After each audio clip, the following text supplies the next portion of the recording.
Jackie here, and today I'm going to show you how to make a mug rug with English paper piece hexagon accents. A mug rug works by being a coaster for your mug, but you also have a little bit of space maybe for some chocolates or something else. This is great for those of you that are seamstresses or work at your desk all day long because it's slightly larger than a coaster, which means that any condensation or possibly heat is not going to spread on your desk. So this is the finished mug rug. It's approximately 4.5 inches by 6.5 inches, so 4.5 inches tall, 6.5 inches wide, and it's made of 3 different fabrics and 2 accent English paper piece hexagons. To make your own mug rug, you will need 2 5-inch pieces of printed fabric, and these are going to be your larger square on your mug rug that your coffee cup sits on. So I'm going with a Kimmy Snabrick Doctor Who TARDIS fabric. Then you will also need 1 5 by 5 inch square of coordinating fabric, and that's going to be your strip here on the side that your hexagons sit on. I'm going with a solid simply so that when I place my hexagons on that fabric, there's nothing behind it that's distracting. Here I used a tan that matches. The nice thing about these mug rugs, you're supposed to use, or you can use, charm packs to make them because your squares are 5 inches by 5 inches. If you choose to do this, your fabrics are going to coordinate. Nothing should be too busy to use on one another and things like that. You will also need 2 English paper piece hexagons. If you need to know how to baste a hexie, you can check out my channel and go back 1 video, and I have how to piece a paper piece hexagon. I have 1 TARDIS Doctor Who from Kimmy Snabrick and 1 Dalek Doctor Who from Kimmy Snabrick. You will need to baste your hexagons and press them with starch so that they're nice and flat so that you can remove your papers and your threads once we get to that step. You will also need 1 5-inch by 7-inch piece of batting for in between your layers on your mug rug. I'm using Insulbright because it gives me a little bit of extra protection for heat, but you can also use regular batting if you're not concerned about that. Let's get to the assembly. We're going to place our hexagons to the side. We don't need them yet. And the first thing we're going to do is work with our 3 squares of fabric. So you're going to line them up, and you're going to place your printed fabrics on the outside and your solid coordinating fabric on the middle. So you have 3 fabrics. The first thing you're going to do is place one of your printed fabrics and your center fabric right sides together. You're going to then stitch down one side with a 1/4 inch seam allowance. I'm going to show you how this works with a pin, and then I'm going to go do this on my machine. Once you've stitched your 1/4 inch seam allowance, you're going to open it up and it will look like this. You're then going to take your other print fabric and place it right sides together with your center fabric and do a 1/4 inch seam allowance. When you open it up, your 3 pieces will be stitched together. I have stitched all 3 of my squares together with a 1/4 inch seam allowance on each side of the back. They're pretty much a sandwich at this point.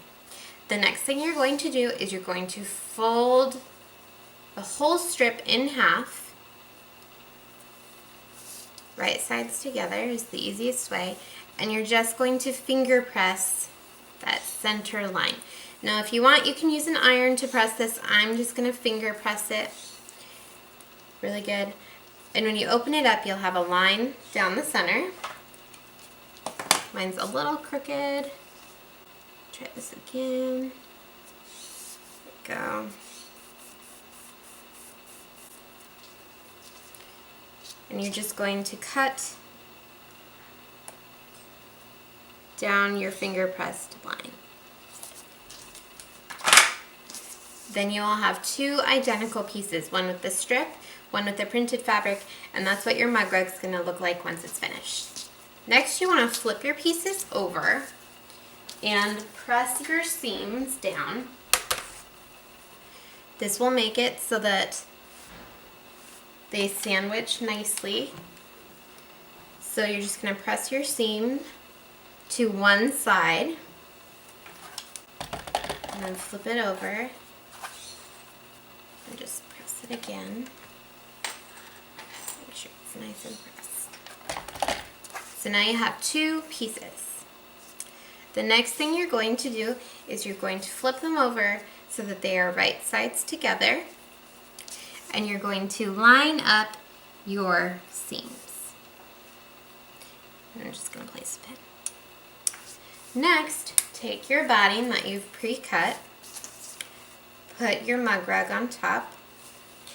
Mine is a little bit bigger than my mug rug, so I'm going to trim it down here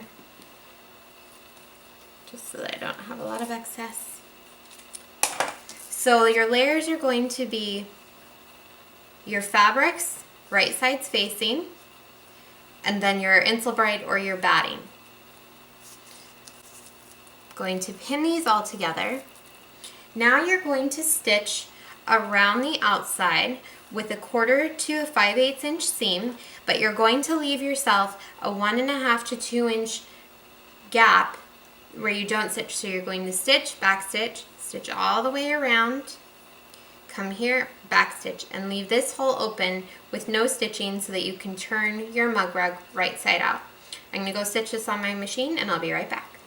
Alright, I have top stitched around my mug rug. Now you could leave it like this if you don't do English paper piecing and are not interested in doing hexies. This can be your finished mug rug. It's the same on both sides. It has the batting in there. And you can do this with holiday fabrics that coordinate. Maybe you want to make some fall mug rugs or some Christmas ones to go with gifts. They're really great small projects. Now I want to attach these little English paper piece hexagon accents. I think they're really fun, and they're an easy way to use small pieces of fussy cut fabric in a way that you really like. I have made 2 1-inch paper piece hexagons, and again, if you are unfamiliar with English paper piecing, jump back one video on my channel and I show you how to baste a hexagon. I also will provide links to where you can get paper pieces as well down below. So I have pressed my hexagons with Best Press. I love this stuff. It doesn't leave any residue. It doesn't have a scent. It works great. And I pressed them, leaving my papers and my basting threads. So now I'm going to go and I'm going to just snip my threads a little bit so that I can pull them out. And I use neon or very contrasting basting threads. This makes it easy for me to see them when I want to cut them off. It just makes it really easy to see them compared to the fabric. So I've removed my threads and I'm just gonna stick my finger in an edge, pull out the paper, and then make sure that it folds down nice and neat. Do the same thing to this one. So there are my hexies. They don't have anything in the back, so they can now be sewn. So I'm going to turn this around so that I can see the print. Well, actually, I'll turn it back so you guys can. Now, the best way that I've figured out to make sure that your hexies are evenly spaced and distributed is to line up the farthest point with your seam allowance on the side and this top edge with your seam allowance on the top with your top stitching. And I'm just going to pin it in place, and it's going to come over onto your print just a teensy bit, and then I'm going to take the bottom one and I'm going to line it up with the bottom and with the edge, and I'm going to pin it in place as well. Now what I'm going to do is I'm going to go to my machine and I'm going to use a 1/8 inch seam allowance, and I'm going to applique stitch around each edge of my hexagon, back stitching at the beginning and end to keep it in place. And I'm going to do that to both of my hexagons. Come back and show you, you guys.